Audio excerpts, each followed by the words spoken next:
And let's talk about flying at Ephrata and a little bit of contest task strategies, and then we'll answer your Q&A at the end. And I'm starting off by repeating myself because we're just going to go over an outline here, and I'm going to say much the same thing. We're going to cover the airport arrival and parking, general runways, traffic patterns, aerobatic box. I'm going to, for those especially that have never been here before, I'm going to talk about the sort of major areas within our task area and some of the different lift patterns and notable aspects of them.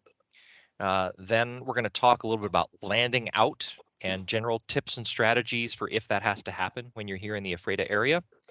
And then, like I said, we'll wrap up for those that are new at contests with some general task strategies, just a couple quick points. And anyone who I haven't put to sleep can ask questions at the end. Certainly, if you have a burning question along the way, don't be shy about interrupting and asking, because if I'm not giving you all the information and you have a question in your mind, probably somebody else does too. So feel free to ask away. Just for the sake of the recording, I am going to temporarily mute everybody, but you should be able to unmute yourself and ask a question if you have a question. So let's talk about the Ephrata Airport area. And we get to our first little task or context switching exercise here. Hopefully everyone can see the satellite view here in Google Earth of the airport. This is the general layout of the Ephrata Airport as you would see it kind of hovering above the ramp. Note in the corner here, this is not a north, south, east, west view. I've deliberately oriented this so you're looking kind of forward towards the main runways that we use. The reason for that is the first thing you all are going to do is you're going to show up at the airport.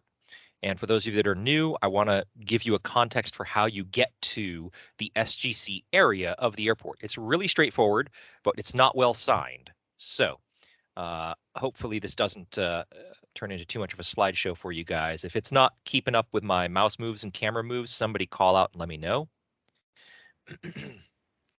But this right here is the major intersection that enters into the airport. This is Airport Way running left-right, and this is Division Road heading out away from the camera. Most of you are either going to come into town and you're going to come past the Walmart and come down Airport Road here, or you're going to come into the heart of downtown, hook a right and go over the hill that is Division Road and end up coming this way towards the airport. Okay, but you're not going to enter onto the airport property via this main intersection. And this is where I'm going to switch views over to Bing Maps. So this is the main airport entrance here. You see the grass on the left and the tree lining on the right, and it isn't really clear here. So let me bump this camera just a little bit. And you'll see right in here the Ephrata Airport office. A two-story building. It says Ephrata on the top there. Okay, you are not going to enter into there. Instead, you are going to keep going up Airport Road, and you're going to go one block, maybe about 100 yards further along Airport Road towards the north. To show you what I need to show you, I got to transition back to an overhead view because Bing Maps is great in some ways and terrible in others. So what you're going to do is you're going to keep, this is looking back down towards that intersection. You're going to keep coming up Airport Road, and you're going to notice some RVs, and you're going to notice this big silver building here, low-lying building. This is the CAP building, and our entrance is between the RV parking area and the CAP building. So you're just going to hook right into this gravel drive, and let me see if I can, nope, it's not going to let me get closer. Okay, you're just going to go right into that driveway and onto the airport. Now this will take you straight onto the ramp. There's no gates, there's no fencing, there's no nothing. So please drive slow. Please don't dust up all of the RVs that are parked there and the campers that are parked there. And you're going to come onto the airport grounds. And this is, again, an overhead view of that area. So you're going to come along Airport Road this way, and you're going to hook a right, and you're going to come down this gravel drive. Can everyone see my hand moving there on the screen? Great. Thanks, David. You're going to come down this drive, CAP building is the silver building on the left. This brown roofed building, it's kind of a tan beige color, is the SGC clubhouse. And you can see we've got this big deck on the front of the clubhouse here. So I'm going to spin the camera around. And what you're going to do is you're going to come down this drive and hook a right, and you'll see a bunch of cars parked right here by the clubhouse deck. You can park pretty much anywhere except in front of the stairs temporarily. You will be able to jump out, come see me, or come look at the trailer map that is posted on the front of the clubhouse. If you want to immediately go drop your glider trailer and you don't want to ever have to move it again, you can go look at the trailer parking map. It's also on our website. I'll show you that in a minute. Jump back in your rig, take your glider to the trailer parking spot that's open that you want, drop it there, and get going with, you know, securing your trailer and all that sort of stuff. If you don't care to immediately drop your glider trailer, you're welcome to just hang for a little bit, chat, find me or another experienced SGC person, and we'll help direct you to an appropriate glider trailer parking spot. I don't want anybody to stress about this, but for those that like to be prepared, we lease from the airport several sections of the ramp here, and I'm going to see if I can mark it up. And it doesn't look like it's letting me mark this up. So you're gonna have to make do with my little hand tool here for a minute. Basically, these big concrete pads, these are actually about 55 to 60 feet long, just to give you a sense of scale. So there's a bunch of parking along these pads. Then there's another set of parking that's where my hand is moving left to right here. So it's basically two rows. And then all this area over here by what looks like a tied down sailplane, but that's actually a little sailplane shaped hangar over here in front of the PBY Catalina. We don't park on the concrete, but just behind the concrete on the asphalt here. Let me switch over to a web page. This is the SGC webpage, seattleglidercouncil.org. If you're curious, again, you don't have to look at this ahead of time, but if you're curious, you can go to Information, Glider Parking Map, and we have a map that shows this same view, right? Here's the PBY Catalina, here's that hangar looking thing, and here's all the trailer slots that have been reserved, and all the trailer slots with no name by them are open. Okay, so this will be posted on the front of the clubhouse. So you'll walk up the clubhouse deck. There's double doors into the clubhouse right here. And right by those double doors, this map will be posted so you can look for an open spot, go take your glider trailer there, drop your glider trailer, and chalk it, put jacks on the corners. We do get wind overnight, especially at Ephrata Airport, so you need to make sure that your glider trailer is secured so it doesn't get blown around, especially if you're parking parallel next to other glider trailers. You don't want to whack somebody else's baby. All right. So pardon me just a sec. I have interested dogs that I need to shoo out of the room. Give me just one sec, folks. Sorry.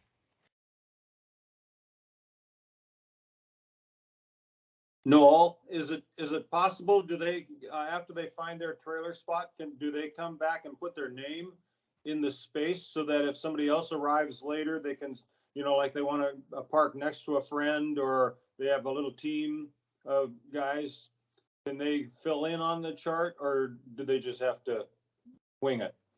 Yeah, no, absolutely. You guys can do that. You're welcome to fill it in. Even if you just want to grab a spot, write your name in, and then go park. That's fine. Totally fine by me. All right, so that is trailer parking at the airport. Now, let's talk about the next little bit of this, which is the ramp and the runway area. We will cover some of this in a video at the mandatory meeting, so I'm not going to belabor the point too much. But essentially, what we have is the runway here that is marked 2204 is a glider-only runway. This is what we will use for our main glider operations. It's solid asphalt right out to the runway, so that makes it really nice. It doesn't show up on the photos here or on Google Earth, but about the midpoint between the yellow lines and the end of the main ramp here are 2 wires that run. There's a section over here and then a break and then a section that runs all the way up along here. And we can usually tie down somewhere around 40 to 50 gliders between those 2 sections. So you're welcome to rig your glider, tie it out there on the wires. Again, you want to make sure it's secure against wind. But that makes it easy because then you can just untie your glider and push it right out to the line. And we will grid up usually at the 2-2 end of the runway taking off to the south. And we will just stage our gliders right along the edge of the yellow keep out lines on both sides of the runway and take off from there at an angle right onto the runway. You'll get towed out at an angle. You'll slowly curve to the center line and just go. It makes it really easy. And again, we'll cover this in a video later, but landing procedure is basically the reverse. You land, you get slowed down, and then before you come to a stop, you angle your glider about 15-20 degrees off to the right. You roll out onto the asphalt part of the ramp here. Make sure your wings clear the yellow line, and then you can get out and push your glider back or go get your wing wheel and tail dolly and tow it back if you have a heavier aircraft. No, yeah. No. Your little hand symbol on there was just next to where the no parking zone is, where there's a gap between the gliders, right there. Yep. Yeah, I don't know if anybody else can see it, but there's this white painted lines here. It's very obvious when you're there. There's the wire tie downs come to an end, and then this little spot, which is actually about 80 feet across, is an area we use for getting from the trailer area out onto the ramp. So that space we keep clear. And that's also usually where we stack, right at the edge of this is where we will stack people's wing wheels and tail dollies for you to retrieve after you land. Hey, Noel. Yeah. Where do we assemble the glider? I mean, are we at where the trailer is parked, or out here on the ramp someplace? And no, where your trailer park is our trailer. No, you'll park your trailer, and we usually line them up in rows. And I'm sorry, I thought I was going to be able to mark this up, but essentially here I'll use the little measuring stick, right? So you'll park your trailer like that, nose to tail, with the tail of the trailer facing out here towards the ramp. So you can just back your glider out, put the wings on, and then to make room for the guy who's maybe parked his trailer next to you, once your glider is rigged, you will take it over to one of these wire tie downs and tie it to the wires. And there's a good 150 feet between the back end of your trailer and the wire tie downs. Yeah, 120 feet or so. So that's plenty of space for once you put your glider on the wire tie downs for other people to move, from one part of the ramp to the other, for example, if they have to transit up or down the ramp. Again, we've got presentations that show this illustrated with gliders tied down and how things move. But yeah, the nice thing is you can park your trailer, and you can't leave your glider tied right next to your trailer, but you can tie your glider down to the wire ropes, 150, 200 feet from your trailer. Or if you want to de-rig every night, you just drag your glider up to the trailer, de-rig, close it up, and you're good to go. Just leave your trailer there the whole time. Is that making sense? Yes, sir. Makes sense. Cool deal. All right. One of the things that is very, very evident in this photo is the fact that a lot of the asphalt here is, 60 years old at this point. The surface is actually in pretty good condition. However, the solar cycles have done a number in terms of cracks. And some of these cracks are a good 2 to 3 inches wide. The airport does go through every so often and put down crack sealer and tar to fill those, but they can still be pretty big bumps. So if you have a glider with like a rollerblade tail wheel or a really small fragile tail wheel, you're really going to want to use your tail dolly to move things around. And if you have a glider with a really heavy tail, for example, some of the motor gliders out there, you're going to want to be a little bit cautious, pushing the glider backwards or going over these things at speed, because they can be quite jarring for a tail wheel if you're not careful. If you've got a pneumatic tail wheel, it's totally fine. And the runway surface, although it looks cracked up the same. The runway surface is smoother and the cracks are better filled out on the runway surface. So it's no problem for takeoff and landing. It's just a matter of pushing around on the ramp. You're not going to want to move at high speed, and if you've got a rollerblade tail wheel, it can get, it can get trapped down in one of those cracks essentially. So that's something to be watchful of. One other thing, and I'm sorry it doesn't show up super well here, but we'll use the little keep out zone as our marker. Okay, so keep your eye on this rectangle here as I zoom back out a little bit. The area between the start of the real ramp after the trailer parking and this keep out area is totally, okay, I did not do that very well. Let me try that again. So this area in here, extending all the way up and down the ramp, you are able to move vehicles around in at a slow pace. If you have bicycles, skateboard, kids, again, it's okay to move at a slow speed in this area.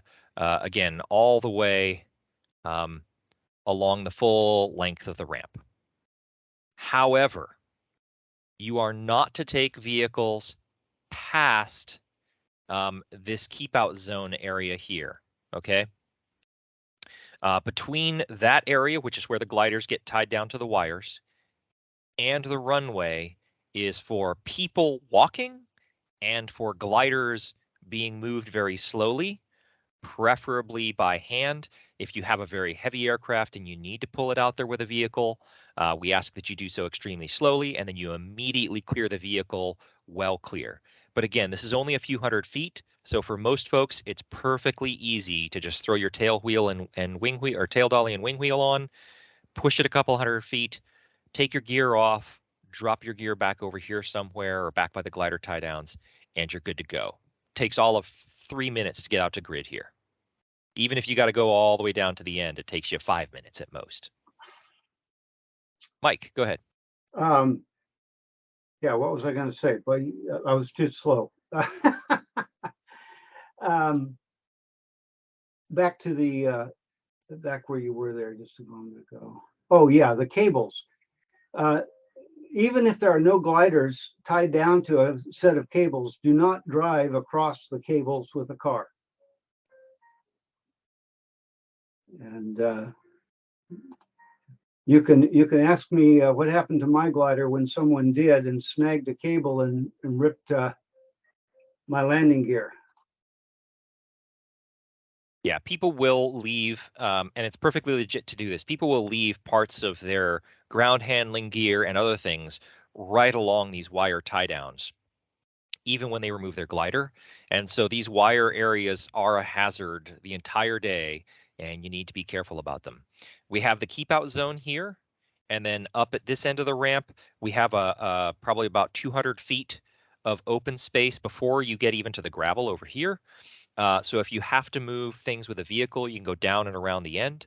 Also, for those with self-launching gliders, again, this is a preview of coming attractions, but we will typically have the motor gliders or self-launchers stage up in this corner and just sort of conga line, 4 or 5 of you over to here. And we will leave a space at the back of the grid so that when your turn is up, you'll do your engine warm up here on the ramp and you'll pull forward onto the runway, motor down the runway at a moderate speed, and then as soon as you get a beam the front of the grid, you can go full throttle and do your takeoff. That way motor gliders are not in the launch grid blasting people with their prop blast, and it also gives the motor gliders some freedom and space here to do any work or run up checks or anything like that you need to do.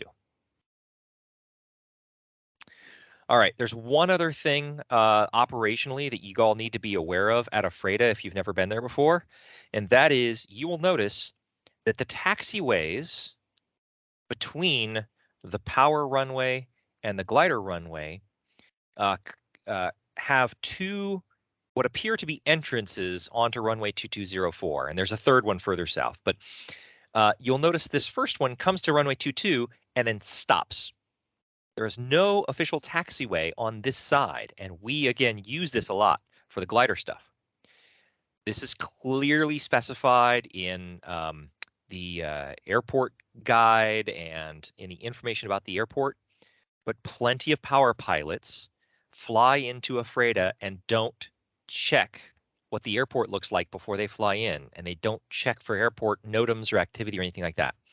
And they will taxi off the power runway on this diagonal taxiway and go, oh, look, this looks like it crosses over to the ramp, and come right up to here and then either not even look to the far side or start to pull out of the runway and realize there's nothing to do. And they'll either come to a stop on the runway trying to figure out what to do, or they'll pull over here and they'll start to try taxiing down with power right next to all our tied down gliders.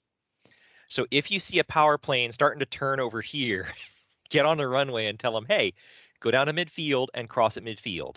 These yellow lines here are the official taxiways, and they only exist from midfield and further south along the ramp here. Just some power pilots don't know, and they don't pay attention until it's too late. Just to be aware of that. All right. Let me zoom out a little bit and let me talk about the runway arrangements, which I've referenced a couple times here. And I'm actually going to, yeah, go ahead. Yeah, I do have a question. Once we've identified a tie down spot, I mean, are we leaving our tie down equipment there on that when we move the airplane out to go fly for the day and return to that same spot? Yes. Or, okay. Just leave a rope or a chalk or part of your aileron locks or something tied or secured to the wire area where you're going to park it for the night, and it's totally fine. Okay, good. Claim your territory, mark it, and it is yours for the week. Thank you. No problem. Okay, I'm going to swing us to a north-up view, and you're going to notice the airport runways are not north-south. When you're on the ground there, it's easy to look up the runway and out to the horizon and go, oh, what are the clouds doing off to the north? And it's like, no, that's not north. That's northeast. So that's north. Sorry for the quick movements here, but I'm just going to get us back because I want the focus for now to be on the runways. I'm going to zoom out so you can see all of the surfaces here that you can use to land. 9 times out of 10, we have very reliable winds that are mild, somewhere in the 5 to 12 knots during our takeoff time period. And they will be coming almost dead down the runway from the south to the north. So 9 times out of 10, we're going to grid up here for runway 22, and we'll take off to the south. It's a very easy, very straightforward takeoff. Runway 22 is right here, glider runway. I believe it's about 4,000 feet long, so plenty of runway here. Even with high density altitude days, it's not a problem to do a nice normal takeoff here, even if you're up the grid a ways. If for some reason, when you're coming into land, runway 22, or if the winds have switched around, runway 04 are not available for landing, or there's too much crosswind component for you, you have a few different options. Option number 1 is to actually still use runway 22 or 04 in a slight crosswind condition, because you have approximately, I think it's about 125 or 150 feet between the white lines. It's a big wide runway. So you can land just inside the white line here and angle at about a 10 or 15 degree angle and come to a stop before you're outside the yellow lines. We want you to roll through, but the point is this is wide enough that you can actually land at an angle to the runway and be totally fine, and that will help you take out some of the crosswind component. Obviously, you want to be careful about other obstructions, but that's option 1, is land diagonally across the runway. Option 2, for example, if runway 2204 is occupied or unsafe to land on for some reason, you have this whole power runway, which is 5,000 plus feet long, runway 03 or 21. The way to remember that is the power guys are the odd guys, and these are the odd numbered runways. Just try to time your rollout so you end somewhere by one of these taxiway crossings to help you get across and off the runway surface here. There is an X-off runway here. The surface is no good for landing. Do not land in the midfield X-off runway. But if we get an extreme crosswind, it is likely because we've had huge winds come in from the west. So the most likely crosswind scenario is landing runway 29er back to the west. If you do that, the traffic pattern's always to the south. So when you're flying here, the traffic patterns for gliders are basically always around the outside of the airport, towards town or towards the south. Okay. And if you land runway 29er, it used to be this giant long runway. This area is still usable, but they did put a ditch partway through the runway when they repaved it. So just land this second section of runway 29er. It's still 3,000 plus feet long. It is good for 15 and 18 meter gliders. It is too narrow with lights and obstructions for anything bigger than 18 meters. So if you have a big wing glider, come down to this old taxiway here. There's a nearby taxiway that's painted. That also has edge markers. But the old taxiway here has nothing on the edges. It's a good 2,000 plus feet long of landable space. And if you're landing into a big headwind, you're not going to need that much distance, right? So you've got two different good surfaces. Big wingers go on the taxiway, short wingers go the taxiway or the runway. And it's an easy peasy landing into the wind on 29er. The only catch is it crosses the overrun area for runway 03. And the airport is very adamant that we should not roll through into this diagonal area here because that constitutes an obstruction for runway 03. So come to a stop before the runway crossing on either the taxiway or the runway. And then if it's a day where we have crosswinds, we'll try to have folks with the golf cart and radios listening to come out with a golf cart and a rope and help tow you back over at least to this side of the ramp, where they can then, set your glider down temporarily while you go get your wing wheel and tail dolly and come down and self-retrieve the rest of the way. Do note, there are approach lights at the end of runway 29er here, okay? If you roll through the end of this, you're probably going to hit these. So don't roll beyond the end of the runway if you land on runway 29er. Just come to a stop before it crosses runway 03 and you're totally fine. Okay? All right. Next thing to know, it is unlikely that it's going to be a factor, but if you look closely, you'll see some white markers out here on the ground. These are markers for an aerobatic box. It is, I believe, a 1 kilometer by 2 kilometer by 1 kilometer box. If it's going to be used, there will be a NOTAM posted. The aerobats that fly at Ephrata fly there a couple times a year. We are well versed with their operations. They cooperate with us, but it does impact glider traffic because normally power traffic comes out over this side for their pattern and glider traffic does its pattern close to town. When the aerobatic box is open, all traffic is over town, both power and gliders. So what we try to do is we try to have the power traffic make a big pattern and the gliders make a tight pattern for our runway. And that's the way that works. That's all I'm going to say about the aerobatic box. If it happens to get NOTAM'd while the contest is going on, we'll give you guys a supplemental briefing on the appropriate days. Any questions about the airport surface or the runways before I move on to start talking about the soaring area and tow patterns and thermals and such? All right, awesome. Okay, so how does a tow pattern work? At Ephrata, again, we're almost always going to be taking off runway 22, but either way, whether it's 22 or 04, we're going to tow out and make a crosswind turn, and the tow planes will take you to this ridge line here that runs along the edge of what we call the plateau, and I'll talk about the plateau more in a minute. But essentially, this hillside to the west of town is between 700 and 1,200 feet higher than town, and is a good place for our house thermals to kick off. Mr. Bamberg, you have a question? Well, I'm just going to say a question that will come up later anyway, is our standard tow is more than 2,000 feet. Correct. Unless you're going to change that this year. If we've got boom in conditions, we might this year go 2,000 feet for some days, but our typical tow is 2,500 feet.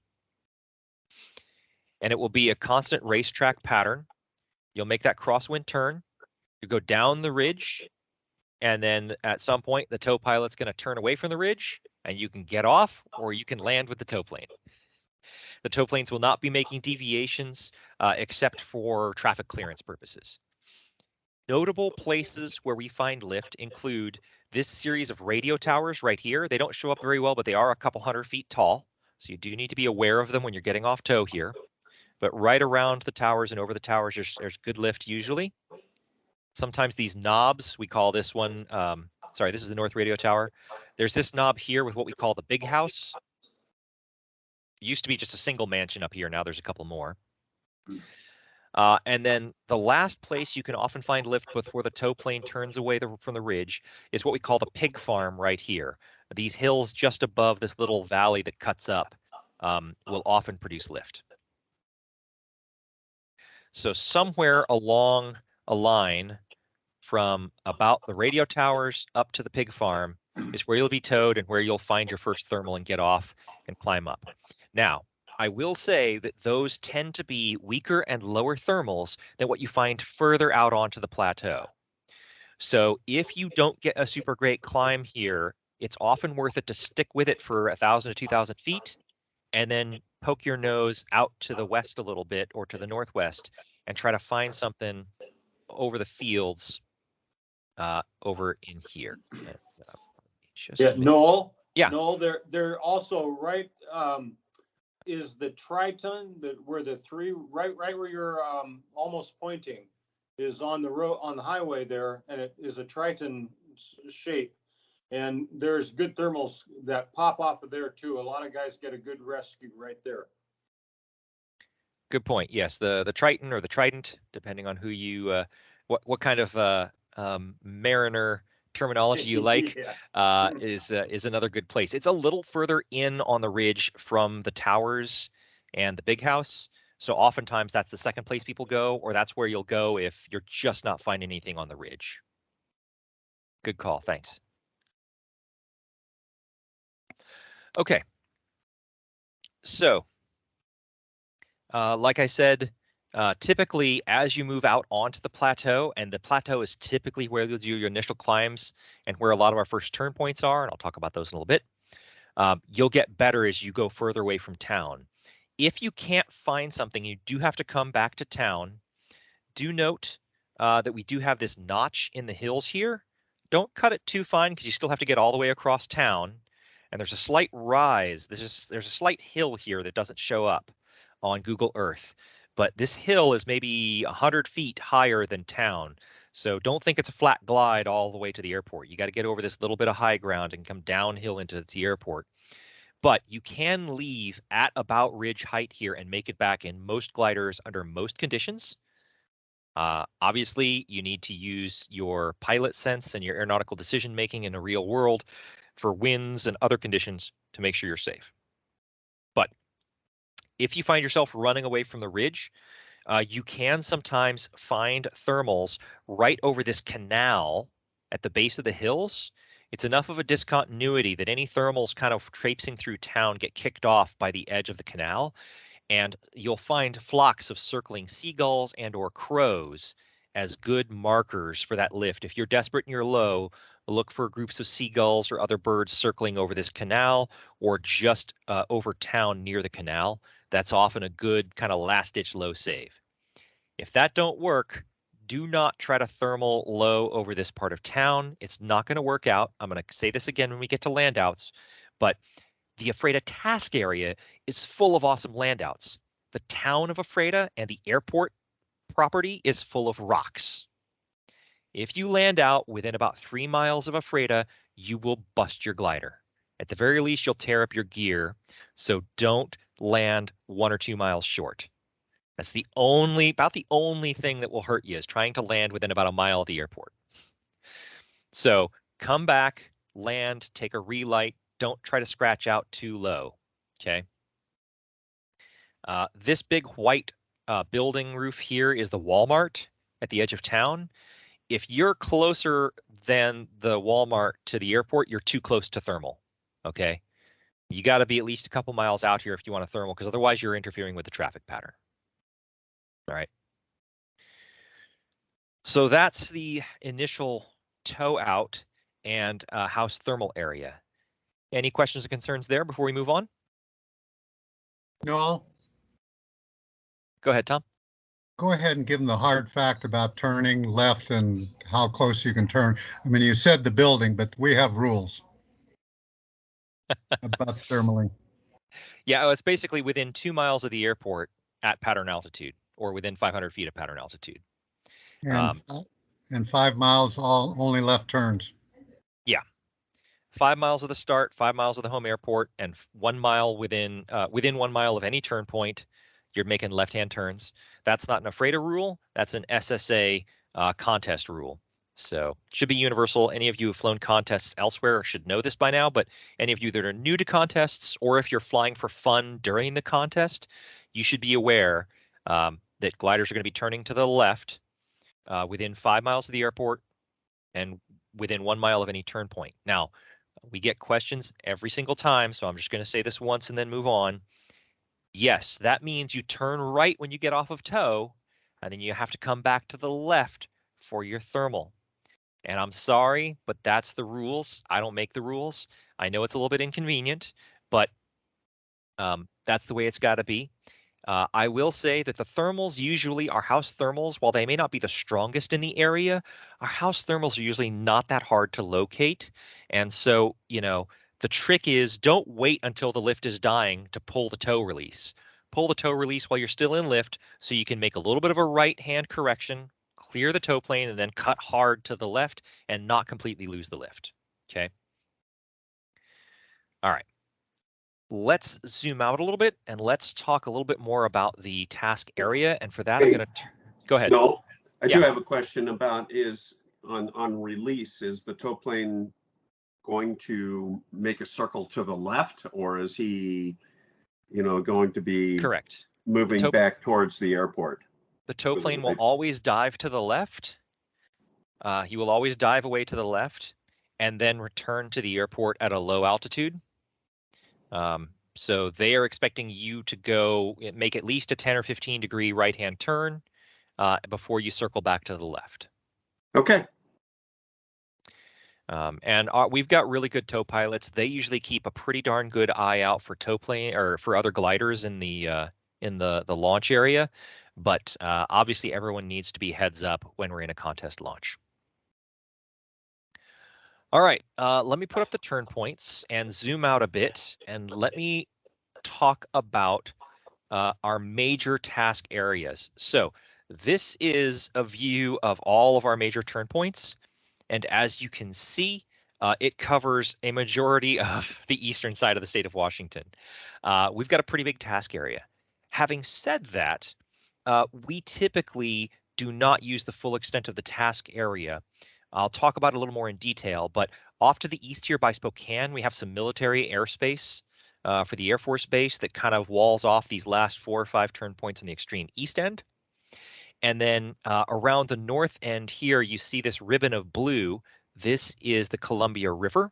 And the Columbia River forms a natural, I don't want to call it a barrier, but a discouragement from crossing it. It tends to be a bit of a sinkhole.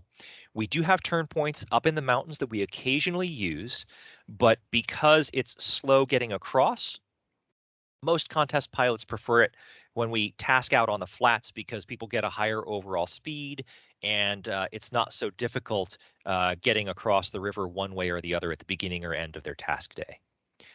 So I'm not going to rule out that we use these turn points in the extreme north and west, but they do tend to be used sparingly. If we turn these off for a minute and we just look at the geography, you'll notice that the terrain itself actually splits our task area into 2 or 3 big sections. The first section I'm going to try to highlight with a polygon, and we'll see if this works.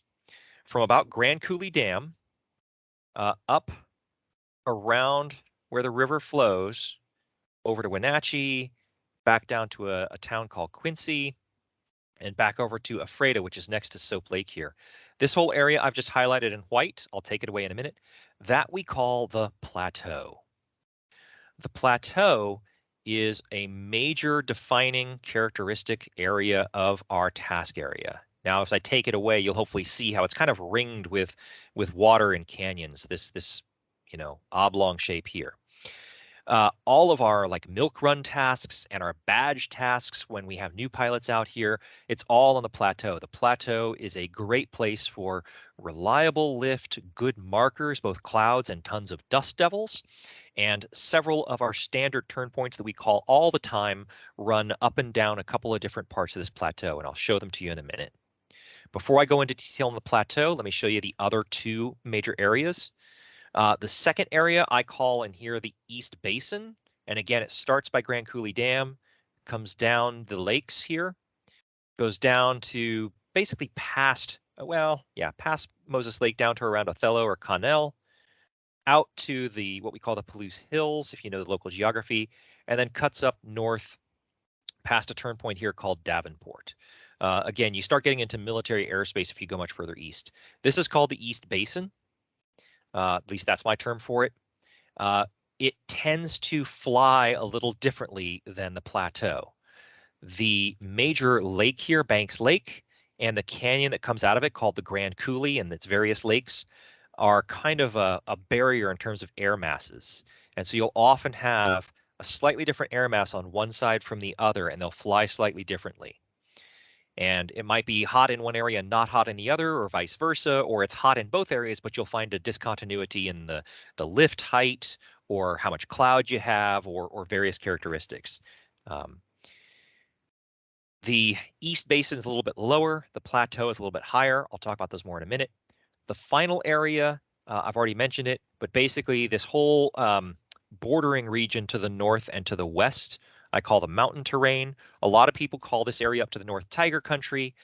It's beautiful, it's stunning, it's great for fun long distance cross country flying. The North Cascade Mountains up over here are absolutely gorgeous. They're like the Alps, but they are trickier to fly. There's no landouts up there. You got to have, airports 20, 30 miles away in glide to have any kind of real out up there. So we don't call turn points up there very often. Again, beautiful place to fly. You can totally do it. A lot of us do it semi-regularly, but in a contest, we tend to call those turn points less. The main reason for me explaining this is, again, pointing out the fact that the Columbia River can be a bit of a sinkhole. So I'm jumping ahead to contest task strategies. But if we have an area task that we call where a turn point cylinder overlaps the river and some of the turn cylinders on one side of the river and the other part of the turn cylinder is closer in on the other side of the river, most people will not cross the river to go to the backside of that cylinder. They'll simply cut it short and keep going because you can lose a bunch of time crossing the river and trying to get back because you might have to tiptoe across a 4 or 5 mile stretch. So keep that in mind. And I'm going to zoom back in now a little bit on the plateau itself and turn on some turn points. And you can see we have a fairly regularly spaced set of turn points here. It almost goes into sort of three alleys, if you could call it that. The first alley goes right up what we call the Grand Coulee from Ephrata down here. This is a big set of canyons and lakes from some ancient Ice Age floods. If we have a non-flying day, I highly encourage you to drive up past Dry Falls Dam, check out the interpretive center there, go up to Grand Coulee Dam, take a tour. It's beautiful. You'll learn all about it, but that's not why we're here tonight. But these are the major turn points here. Then there's something called the Moses Coulee, which is a smaller series of canyons that run up past a town called Mansfield. You have a series of turn points here. And then you have a series of turn points close to the western edge of the plateau. And the significance of those I will make clear in a minute. First of all, terrain and topology. The plateau is the higher and drier area out here. There is very little irrigation up on the plateau as compared to the rest of the task area. They do a lot of dry wheat farming up here, and that is good to know for two reasons. First of all, it means you tend to get pretty good lift, and we get a lot of dust devils marking lift. So if you're up high, look at the clouds. If you're down low, look at the dust devils as your markers. It also means that we have tons of fallow fields to use because they will farm a plot of land for a season or two, and then they'll let it lie dormant for 2 or 3 seasons. So at any given time, between 1/3 and 2/3 of the field are brown and bare. And keep that in mind. I'll return to that when we talk about landouts. The plateau itself is 1,000 to 1,500 feet higher than the lower basin. As I said, climbs tend to get better the further you go out away from the airport. So the further north and the further west for the majority of the time. There's an exception I'll get to in a minute. Because these turn points over here tend to be pretty good and they're reasonably close to Ephrata, we will often have a final turn point or a steering turn point as one of these 4 or 5 turn points here. So don't be surprised if you see these turn points used a lot in the contest. Let's see. Verbiage you might hear, the Beasley Hills, there's a duster strip here. The owner isn't super happy about us landing there, but any port in a storm, it's a good place if you get low out on the plateau down south here. There's a series of hills and ridges that run out to what's called Badger Mountain here. So if you're heading out to Waterville, one of the ways to go, depending on how the lift is doing on the day, is to either run across the flat here or go along the ridge line. It's a deviation, but it might be better based on winds and clouds. Another thing to note is Grand Coulee Dam and the Grand Coulee Dam Airport. I'll talk about this again in landouts, but the Grand Coulee Dam, the Banks Lake here, sits down well below the level of the land. And so if you're low, as long as you can make it over the lip over the lake, you can make it to Grand Coulee Dam Airport, which is right on the shore, and it's a great land outfield. So if you're up north and you're near the lake and you're getting low, keep this in mind as an out. It's an excellent place. There's an air-conditioned pilot's lounge, there's snacks, courtesy car, and we can aero tow you back there if you need it. Not naming names, Tom. All right. I've got more I could talk about there, but I see we're getting long on time, so I'm going to speed through a couple things here so we can get questions in. I talked a little bit. This is called Banks Lake in the Grand Coulee. Just know that is a term you'll hear a lot. The interesting thing about Banks Lake and the Grand Coulee being this long canyon series is that it tends to create winds and weather. Okay, it is responsible for evening time winds blowing down and out of here and spreading out across the flats by Ephrata and causing an increase in winds from the north at night. And in the morning and midday, it reverses. As this area up here heats up, it sucks air up the canyon, and we get those winds from the south. And that's why we almost always launch runway 22. The other nice thing about them is because of those because of the canyon walls and the big body of water here, you tend to get strong lift on one side of the lake or the other. You tend to get sort of almost convergence lines very often in the evenings. So keep all that in mind as you're flying here. Sometimes it's best when you're coming home at night not to make a beeline down to Ephrata, but to actually come over to where there's lift here and get 1 or 2 good final climbs or run the Cloud Street down this way a ways before making your last 10-mile or so glide in.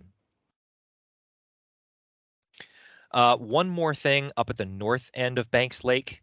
Let me try to zoom in here on it. You'll see that up at this north end, there's a series of canyons and side channels. You see those?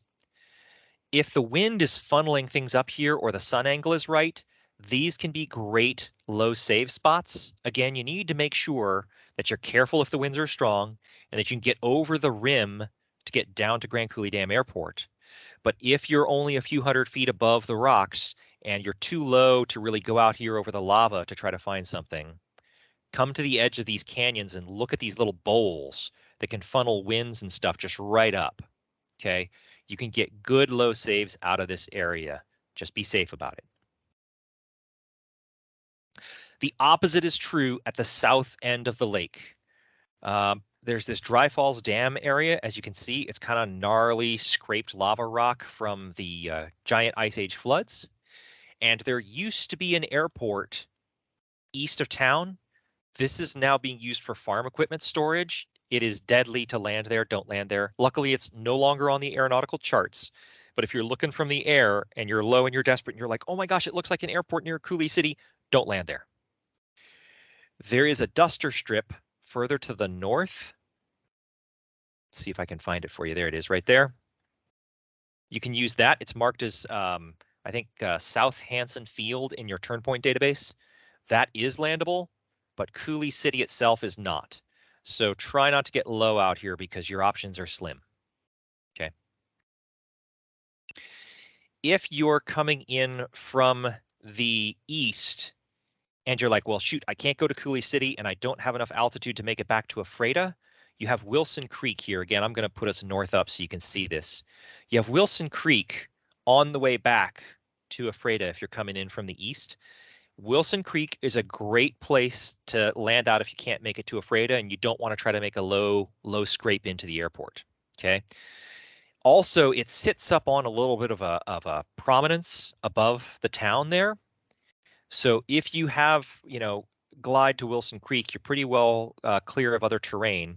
And what a lot of folks will do is they'll make sure they stay within glide of Wilson Creek, tiptoe west, try to catch lift off of one of these fields or off of some of the lava rock to make it home. And if they can't, go back to Wilson Creek and then, try that 2 or 3 times and maybe you can get one last climb to take you the rest of the way to Ephrata.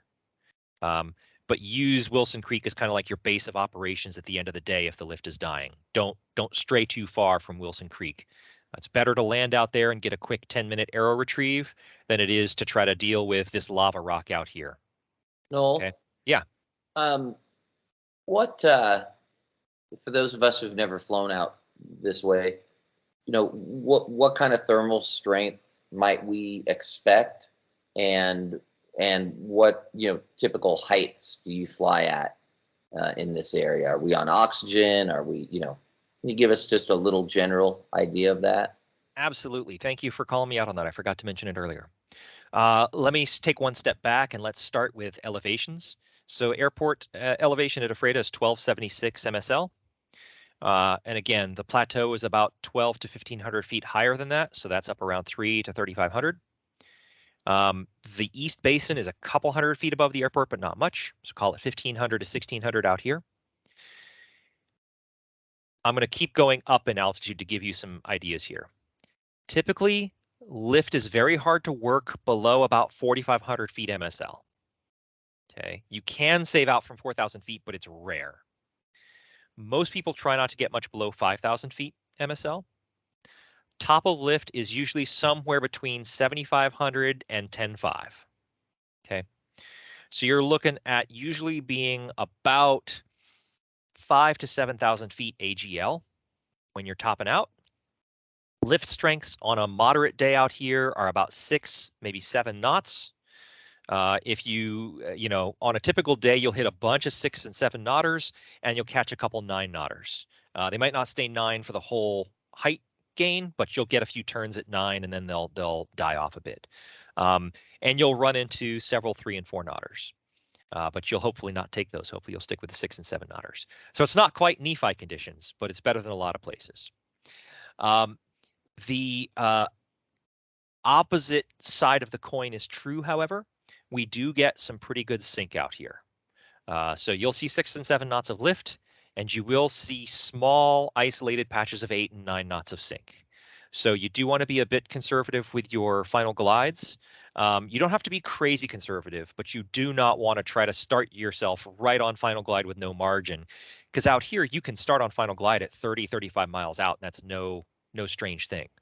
But give yourself a little bit of a cushion because I guarantee you on a 30-mile final glide, you're going to lose 1,000 feet somewhere along the way. You're going to hit an extended patch of 4-knot sink and you're going to hate it. And it's going to go for about a mile or two. And then you're going to get to Ephrata and you're going to get ready to land. And town is going to give you 1,000 feet right as you cross the finish line. You're like, wow, I already crossed the finish line. I needed you 5 miles ago. That's the way it works. But yeah, hopefully that cleared things up. Awesome. By the way, just to put a capper on that, if you like to fly with oxygen on below 10,000 feet, then yes, you'll use oxygen some. Most people don't fly with oxygen on around here because, again, we're usually topping out somewhere around 10, maybe 11 on a good day. 85 to 95 is the common top of the height band. We do get up into the low teens, like 12, 13 if we go up here into the North Cascade Mountains.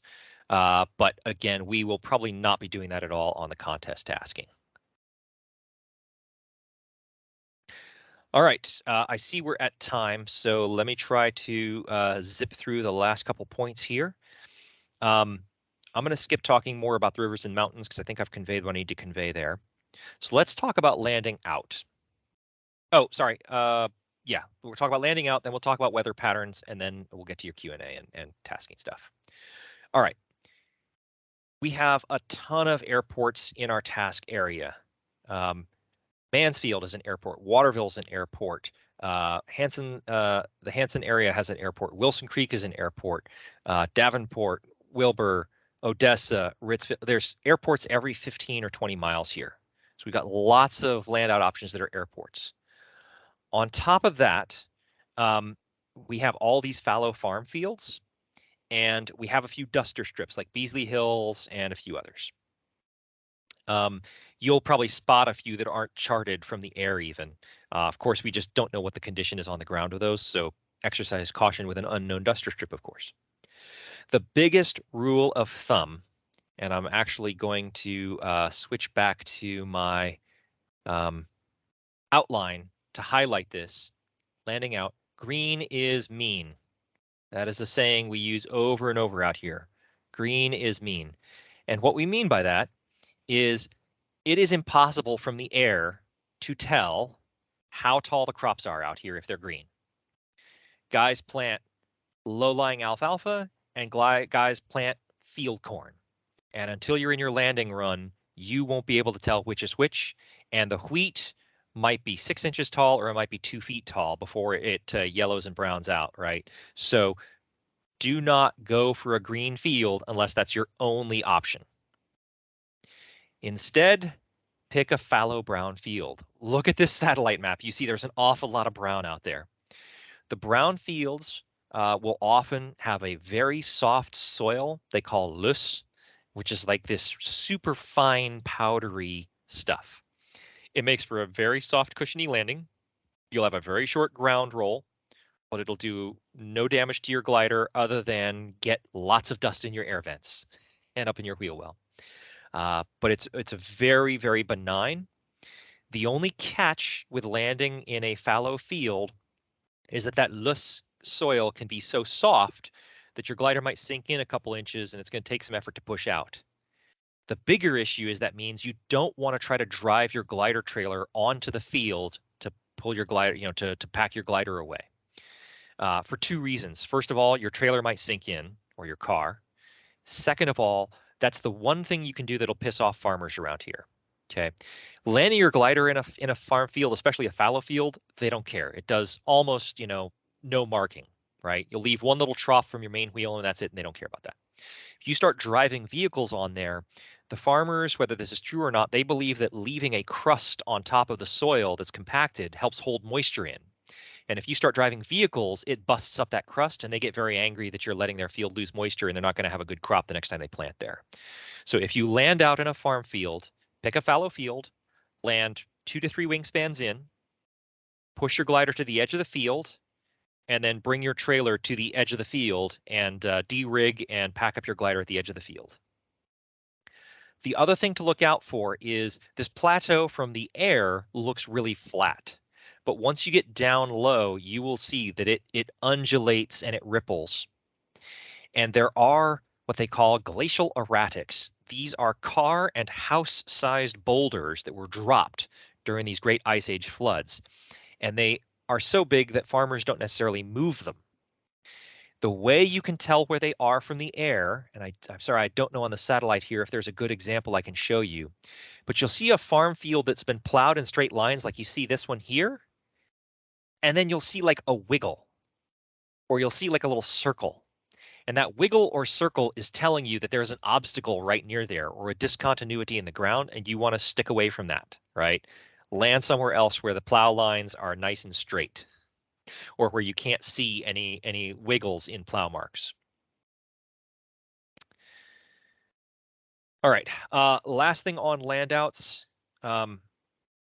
I said it before and I'm going to say it again because I want everybody to have a good, safe contest, and I don't want anybody to have a bad time. The area, you see all these farm fields up here. You see all these farm fields up here. You see all these farm fields out east. You see all these farm fields down south. The only place you don't have farm fields is within about 3 to 4 miles. Don't count these guys. They're not really usable. About three miles or so of Ephrata is nothing. And that's because these great floods, when they spread out where this canyon becomes flat, dropped tons of gravel and babies' heads. Okay, it's just this huge gravel plain, so nothing grows here. But that also means it is too rough to land. Okay, you cannot land within 3 miles of the airport, and you cannot land off of the runway surfaces at the airport, or you will damage your glider. So if you're coming in and you don't have final glide, or it's a real squeaker, stop 5 or 6 miles out, either on the ridge here or up by Soap Lake, and get one last little climb or land out there. It's a super easy, super fast retrieve from any of these locations or from out. Moses Lake is Class D airspace, so not right here, but up this way or up at Wilson Creek, it's a super easy retrieve from any of those places. And your glider will be safe and you will be okay. So just don't try to squeak it in and land short of the runway. Stop 5 miles out, get those last 500 or 800 feet if you have to, and then come in and land. Or if you can't get those last 800 feet, just land out where you are. We'll come get you. It'll be quick. Any questions about that?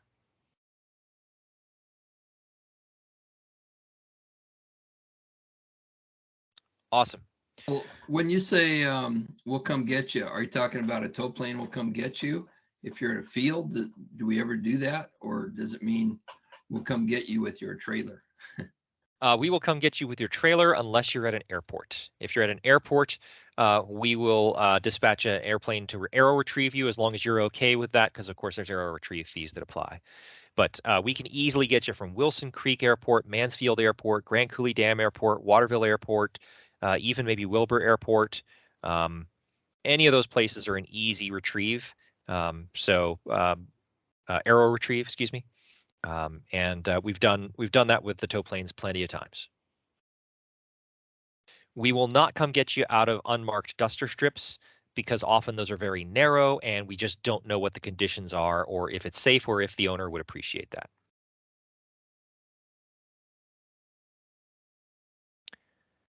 Oh, sorry, Ron, you're on mute. Beasley doesn't allow aero tows out. They don't. You can get by with landing, but they don't want you to come and get aero towed out of Beasley. Yeah. Duster strip, but again, it's an easy drive up the road and de-rig you and pull you back to airport in time for dinner, no problem. Yeah, all right. My first land out was over by Waterville, and I thought I had Waterville made, but they're power lines. I didn't want to take a chance, so I circled, landed in a field. It was the most soft, cushy landing you could imagine. And I stopped in about 100 feet. And the farmer was in the middle of his cocktail hour, and it was Chris Clix's cousin, first cousin. Oh, nice. Whoa. So talk about a lucky deal. I took everybody out for dinner in Waterville, and we packaged the glider up and went home. Way to go. Hey, Noel, is stuff. there Yeah.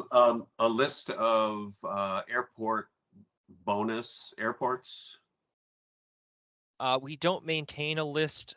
Basically, all the airports that will give you an airport bonus are in the Turnpoint map, and it's basically anything that's on the aeronautical charts will give you an airport bonus.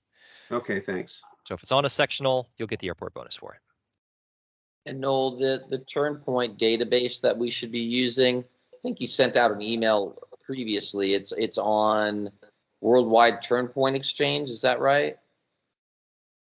Correct. https://soaringweb.org/tp/Ephrata or EPH. I think it's Ephrata actually. So yep, that'll get you the latest stuff. It has not been modified since 2021. There was only a minor modification in 2021. So for most people, even if you have the 2020 database, that'll work too. All right, let's talk weather. tasking, and then we'll wrap this up. So going back to the big picture here, most of our weather comes in from west to east, or it comes in from the southwest to the northeast. So that means two things for us. First of all, look to the west if you want to see whether cirrus or high clouds or other junk is coming in. And that's especially important if you're flying out to the east because your back is turned to the incoming weather. And if you're on a long, 2 hours out and 2 hours back kind of a thing, you might be a ways out here, turn around and suddenly realize, oh crap, the cirrus has already made its way partway across the plateau and it's coming for me. So if you're heading to the east, just keep looking over your shoulder every so often and down to the southwest to look for cirrus and other things coming in. The other thing that happens that you should be aware of in a typical day is air leaking across from the Great Pacific Ocean. It pushes into the Cascade foothills, and they are a formidable mountain range, but the air mass still does leak through on a typical day. As all this stuff heats up, it creates a thermal low and it sucks air across the mountains. That air tends to be cooler, moister air, and it will come down the Lake Chelan drainage and spill out onto the plateau. And it will come down the Highway 2 drainage through Wenatchee and spill out onto the southern part of the plateau. And what typically happens, just to orient you guys, here is Ephrata Airport here. We're looking to the west, and this is the plateau area. Maybe that's a little bit easier to get the bearings on. What will happen is at sometime in the mid-afternoon, call it 2 p.m. to 3:30 p.m., any clouds that are over this edge of the plateau will start to disappear. They'll get wispy and disappear. And if you're not paying attention, you're like, huh, okay, whatever. I guess it's the lift is cycling over there. And then about 15 to 30 minutes later, you'll see, oh, now all the clouds west of this line have blued out. And if you're not paying attention, another 30 minutes later, all the clouds over the central part of the plateau seem to be wisping or bluing out. And what's happening is this cooler, wetter air comes across and starts spreading out like a thin blanket across the plateau, and it just kills the lift, okay? So at the very end of the day, you don't want to be going to like Waterville or Chelan as your last turn point of the day. Or if we've called a turn cylinder on those, just know that you're going to nick the edge of the turn cylinder here at the east end and then head home, okay? If there's still clouds late in the day, then it's fine. But I'd say probably 60 to 70% of the days, at least part of the plateau blues out by the end of the day. And the last place to die at the end of the day is the Grand Coulee, the Banks Lake, Lenore Lakes corridor here. Because even if this cool, moist air comes, thinly blanketing across the plateau, it'll spill down and into the canyon here and sort of start filling the canyon and actually create a little uplift on the far side. It's almost like a little mini convergence zone. And there's been plenty of days where this entire plateau is blue, and even sometimes the basin here has started to blue out. And those of us that go straight for home across Wilson Creek land out at Wilson Creek, and the people that go for the midpoint of Banks Lake catch some lift here and ride that down to home. So I'm not saying that happens every time, but I'm just giving you guys that knowledge that if things appear to be dying, especially on the plateau late in the day, there's a reason for it. And if you're desperate, look for clouds or convergence line along one side or the other side of Banks Lake. That can often be a savior. Go ahead, David. What's that lone mountain there, that tall mountain out to the west, southwest? Yes. That's Mount Rainier. That is Rainier. Okay. Yep. That's Rainier. It's obviously low fidelity right now. That's Rainier and that's Mount Baker. This is Glacier Peak, which is actually also about 12,000 feet, but it's much broader. Yeah, we've got some big stuff. Yeah, Noel, my cocktail hour landing by Waterville, the problem started kind of up by Lake Chelan, and it was late in the afternoon. And I raced across the river, and what you're saying is exactly what happened. And I mean, lift just disappeared, and I was sinking fast. And yeah, Such Yeah. memories.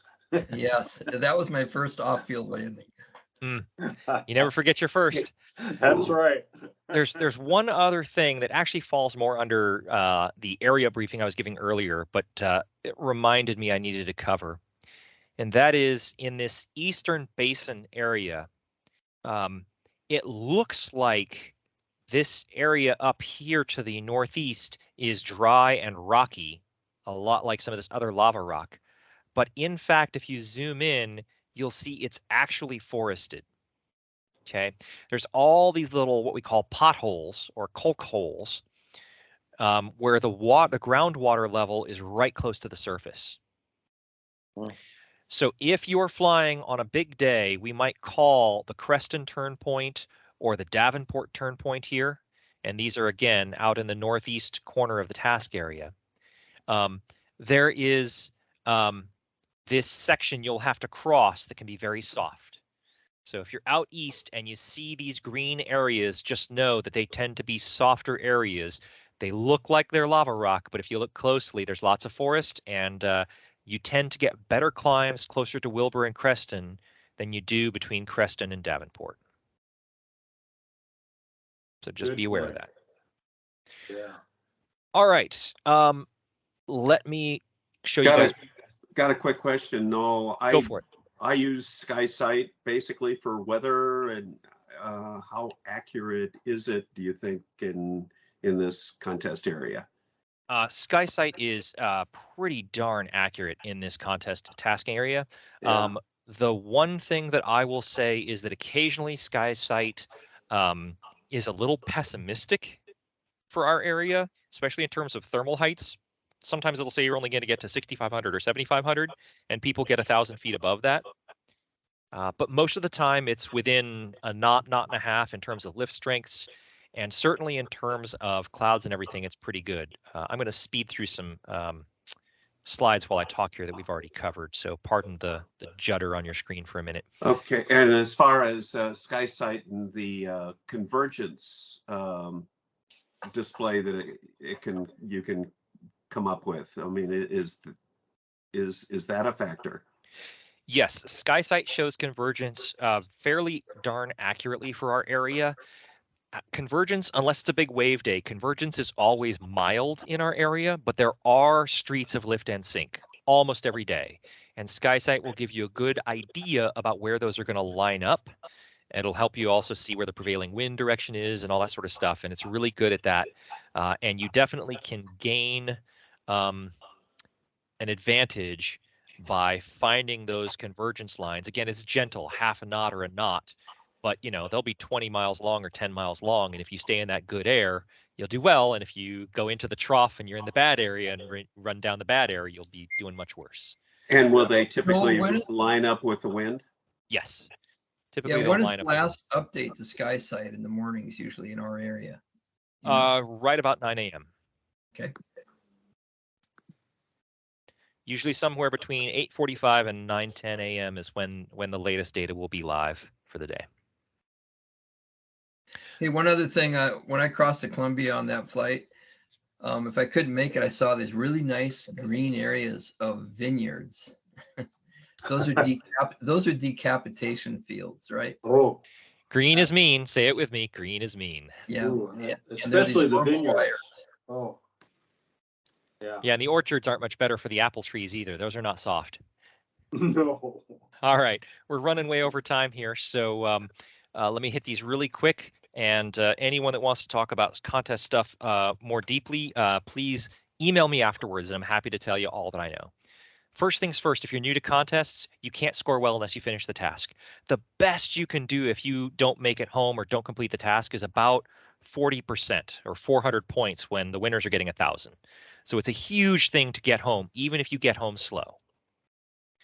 That also means you have to shift gears. You want to be more aggressive when you're high and become conservative as the altitude decreases. Okay. If you don't become conservative soon enough, you're not going to make it home. It's really important in contest tasking, and this is where I actually fail most of the time, is I get hooked on like, I'm going to get a 7-knot thermal. I'm not going to stop for anything less than 7 knots. And I don't shift gear soon enough. And I wind up below the lift band, having to struggle up. Okay, so it's better to take a weak climb before you fall below the lift band than to barely scrape out and make a low save. Like I said, typically around the Ephrata area, you want to get that climb before you cross the 5,000 or 4,500 foot threshold. I've saved out at 4,000 feet. I know some other people too have as well, but it's really hard to work the lift. Ephrata thermals are really narrow. You got to bank 45 to 50 degrees, and it's even harder down low. Fast speeds are not achieved by cruising fast, but by taking fewer climbs, use the whole working band without dropping too low. Only stop for the best strength lift. Again, you're going to find plenty of 3 and 4 knotters out in the Ephrata area. You probably don't want to stop for those, or that's a side core of a stronger thermal nearby that's a 6 to 8 knotter. Fly energy lines, Hal, like we were talking about, there will be mild convergences in streets.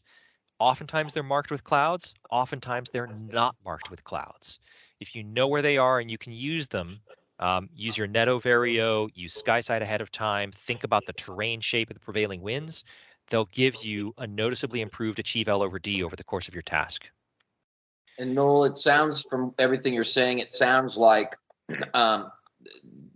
not, flying with no water, no ballast is kind of more appropriate in this area.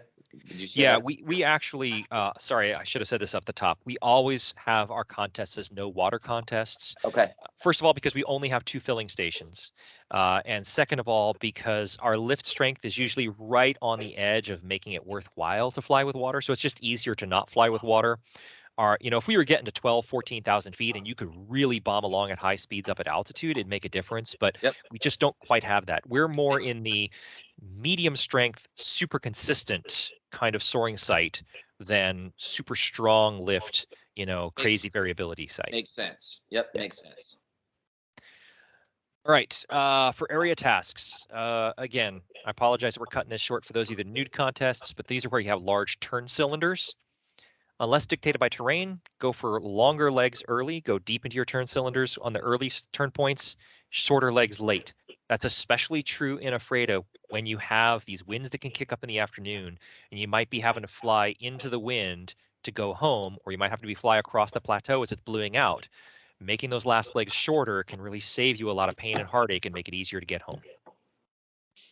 If there are notable winds aloft, minimize your upwind legs, make your downwind legs your longest legs, and don't forget that since you have a cylinder to work with, look at the upwind direction. If you have to go upwind, bear off to one side of the cylinder that lets you convert some of that headwind component to a crosswind component.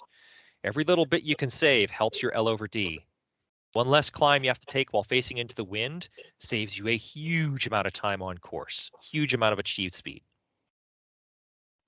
And then as you head towards a turn cylinder, keep evaluating the lift. Don't get locked in. It's easy to make up a decision and go like, hey, the best terrain is off to the east side of this turn cylinder, so I'm only going to go to the east. And then you get there and there's no lift. Like, keep reevaluating on your way into the cylinder, and don't be afraid to make a 20 or 30 degree deviation to go for where the lift is in the cylinder. It's more important to keep your momentum going than to go to some predetermined point you thought was ideal before you even started flying. You got to reevaluate as you go. For those of you that haven't flown much in terms of MATs, the good news is it's pretty easy to fly MATs at Ephrata. As I showed before, we've got this regular spacing of turn points, and we've got that good collection of turn points on that home plateau. And the classic strategy of MATs, find a trio of turn points that are not too far apart in an area projected to have good lift, and just run around in triangles until you've used up all your turn points, until it's time to go home. Just each time you cross a waypoint, check to see if you turned for home now, you'd be above minimum time, and if you are, head for home. That's all there is to flying an MAT. If you want to talk finer points again, see me afterwards, or catch up with me in email another time. All right. I hope you all make it home. We get wonderful sunsets on the deck there at the Ephrata Clubhouse. I'm looking forward to sharing them with all of you. At this point, I know we've gone about 20 minutes over time. Thank you for your patience. If anybody has a couple quick questions, I'm happy to take them. Otherwise, you all are welcome to go grab some sleep, and I thank you for your attention. Any questions? Thank you, Noel. One of the things when I was in Mackey flying with Mike Newgard, he had the best darn speeds of everybody every day. And I asked him, Mike, what's your secret? And he said, anytime you're circling, you're stopped. So make the most out of your non-circling time and only circle for the good ones. Yep. That's what Noel had said that earlier. That's spot on. More guys have said that. Yeah, the dirty secret to contests is they're not speed contests, they're climbing contests. Whoever gets the best achieved climb for the day usually is also the person at the top of the leaderboard. Any questions? Thank you, Noel. Good job. Great job. Thank Thanks, you, Noel. guys. I hope this has helped you feel a little more oriented before you come out here. And I'll just bring up a shot of the airport here again and zoom in tightly on our nice little clubhouse here. And there's the deck where we'll be enjoying some dinners and some fun times. Where does the masseuse set up? I thought that was your volunteer job this year. Nah, I'm leaving my blonde wig at home. Well, I mean, you can't tell with the eyes closed, man. It's okay. Nobody will ever know. All right. Well, on that, I'm going to stop the recording. We'll make sure we catch that for posterity, and then we'll be done.